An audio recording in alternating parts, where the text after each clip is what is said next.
First up, we get you details of how Mohammed Yunus has taken Sharjeel Imam's approach. He said that China must invest in Bangladesh to blackmail India. He's further stated that India's northeast has no access to the ocean. Listen in to that statement. 7 states of India, eastern part of India, called Seven Sisters, they are landlocked country, landlocked region of India. They have no way to reach out to the ocean. We are the only guardian of the ocean for all this region. So this opens up a huge possibility. So this could be an extension of the Chinese economy, build things, produce things, market things, bring things to China, bring it out to the whole rest of the world. 7 states of India, eastern part of India, called Seven Sisters, they are landlocked country, landlocked region of India. They have no way to reach out to the ocean. We are the only guardian of the ocean for all this region. So this opens up a huge possibility. So this could be an extension of the Chinese economy, build things, produce things, market things, bring things to China, bring it out to the whole rest of the world. We have Ampreen Lingdo, Meghalaya Health Minister, who's with us on the broadcast. Very good afternoon to you and thank you for speaking to Republic. Fact is that the Yunus government itself is very unstable. Bangladesh is not being able to handle its establishment and elections are due. But instead of focusing on how to stabilize their country, they're looking for ways against India. Yes, it's very unfortunate that these kinds of statements are being made without the consent of the Indian Union on the matter. Say, for example, to consider any such businesses which are out of the purview of the Northeast policy of the government of India is something that would require keen and steady consultations with government of India. We, the northeastern states, are not in a position to even consider the opening out of any bilateral talks with a country without the government of India's close monitoring and supervision. Continue talking to us, because as far as the Yunus government is concerned, they are desperate to be able to cobble up that support. But in a scenario, what Yunus is proposing actually does materialize. How big a threat is it to India? We are not that close to the sea, you know. It's not as if he knows what he's even talking about. Distance, the closest distance from a sea, which can be developed to that extent, would have several requirements of discussions and dialogues with governments, government of India and government of Bangladesh. So they may just try to make a statement like that out of the blue, but surely it is a statement which can never materialize without the immediate and direct supervision of the government of India. All right, I want to thank you for speaking to Republic this afternoon.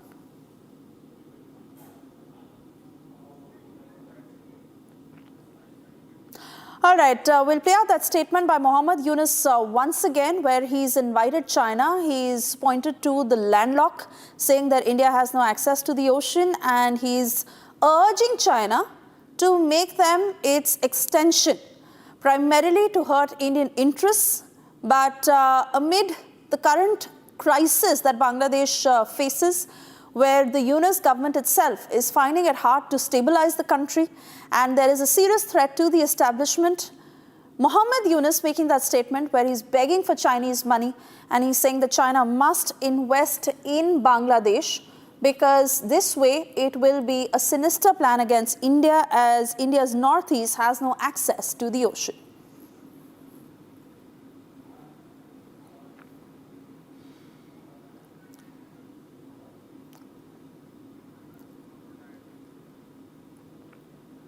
Let's play out that statement once again.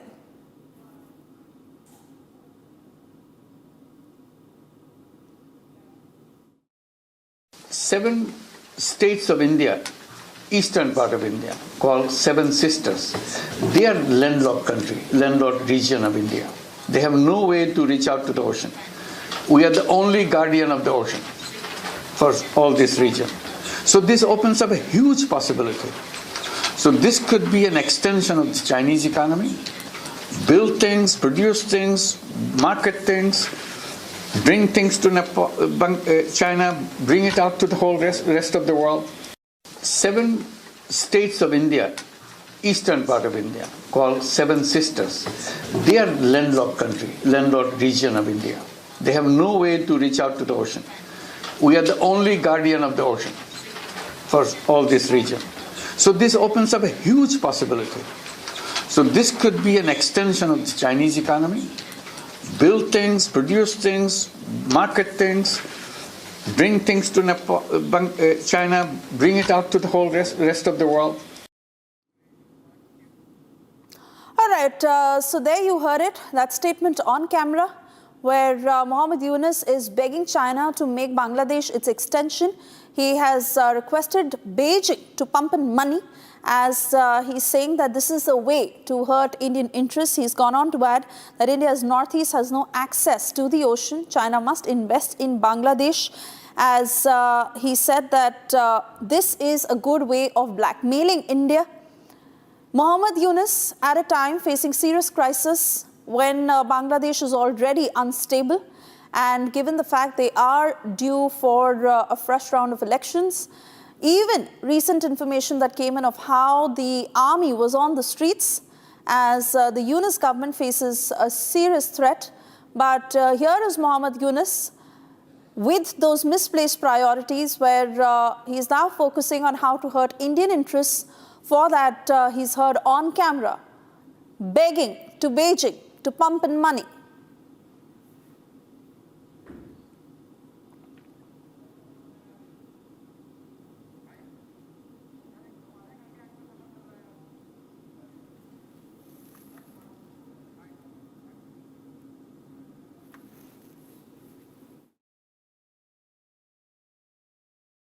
Seven states of India, eastern part of India, called Seven Sisters, they are landlocked country, landlocked region of India.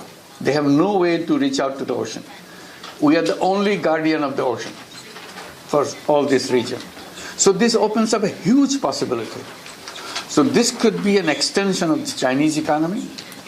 Build things, produce things, market things, bring things to China, bring it out to the whole rest of the world. 7 states of India, eastern part of India, called Seven Sisters, they are landlocked country, landlocked region of India. They have no way to reach out to the ocean. We are the only guardian of the ocean for all this region. So this opens up a huge possibility. So this could be an extension of the Chinese economy. Build things, produce things, market things, bring things to China, bring it out to the whole rest of the world. 7 states of India, eastern part of India, called Seven Sisters, they are landlocked country, landlocked region of India. They have no way to reach out to the ocean. We are the only guardian of the ocean for all this region. So this opens up a huge possibility. So this could be an extension of the Chinese economy. Build things, produce things, market things, bring things to China, bring it out to the whole rest of the world. Yumnam Joy Kumar Singh, NPP MLA, joining us on the phone line. Yumnam, your thoughts on this latest statement by Mohammed Yunus, who's clearly sounding very desperate, requesting Beijing to pump in money. But Bangladesh thinking of hurting Indian interests in this way. Your thoughts? I'm not the NPP, MLA, NPP when he puts this in particular president. Of course, I was the ex-deputy CM. That's one thing is there. But as far as this statement is concerned, see, to a certain extent, northeast states have very little access to the Indian Ocean. But it will not be correct to say that it does not have any access at all. But some access is there, some access is there. But that way it has been landlocked because of that. But that puts the northeastern states to a certain amount of disadvantage. That is something the entire Northeast we will have to think, and maybe through Meghalaya or maybe somewhere we have to work it. And it is also time for the government of India to really see that Northeast states also have some access to the Indian Ocean, because all our business, all our conditions, development work can have only if we have access to the Indian Ocean where we can carry out business. So that is something to be thought of. But this has not made much of an impact as of right now, because our business has not been so much developed on distance. As far as in particular, the question is, how does it affect Manipur? It does affect Manipur to the extent that Manipur is totally landlocked. We have been facing lots of problems about blockade, etc., on the national highways. So particularly after the Kuki-Meitei conflict, Manipur has been totally blocked, has been totally isolated in the sense that we can't go to any of the neighboring states by road. This is one thing which government India would have to do something about. But then you look into the geographical position or geographical location of Manipur. I don't think that we can have any access to the Indian Ocean. Directly said, states like Assam, states like Meghalaya, and maybe Mizoram, Tripura, they are more closer. They will have more recent possibility of access to the Indian Oceans. But if there is right. In fact, I'd like to get a point of view from Amparin Lingdo, who's back with us.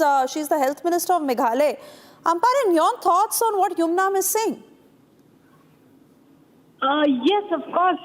We must agree that, there are very serious issues of connectivity in the northeastern region because we have a different kind of a build-up. See, for example, in the state of Meghalaya, there's big resistance to the actual expansion of the railways.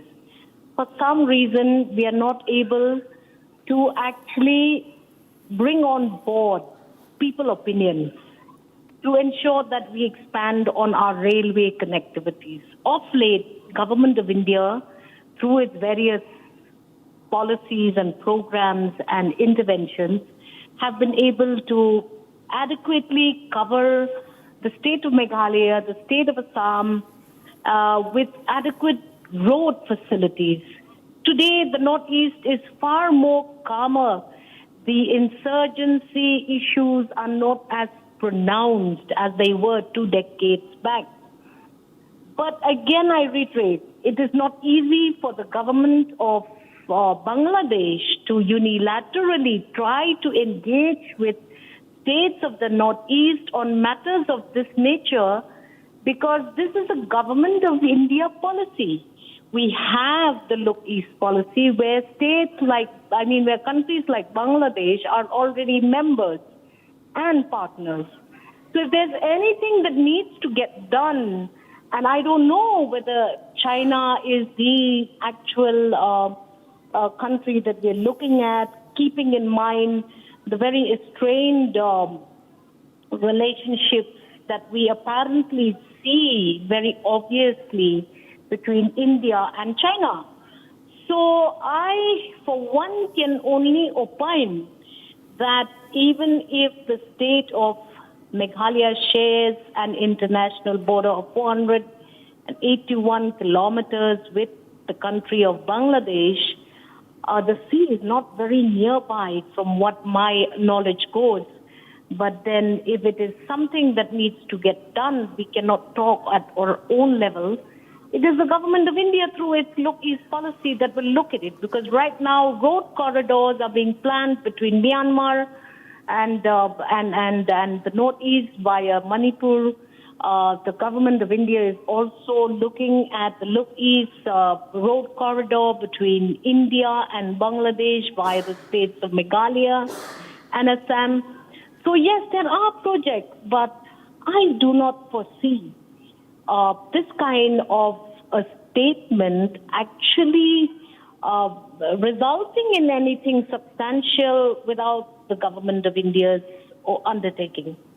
point, Pareen, but fact also remains that the kind of equation that Bangladesh shared with India is a thing of the past now, especially after Sheikh Hasina's ouster.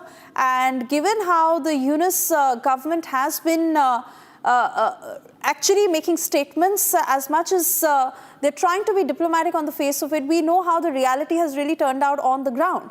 So in that sense, can we expect a normal in terms of dialogue with Bangladesh?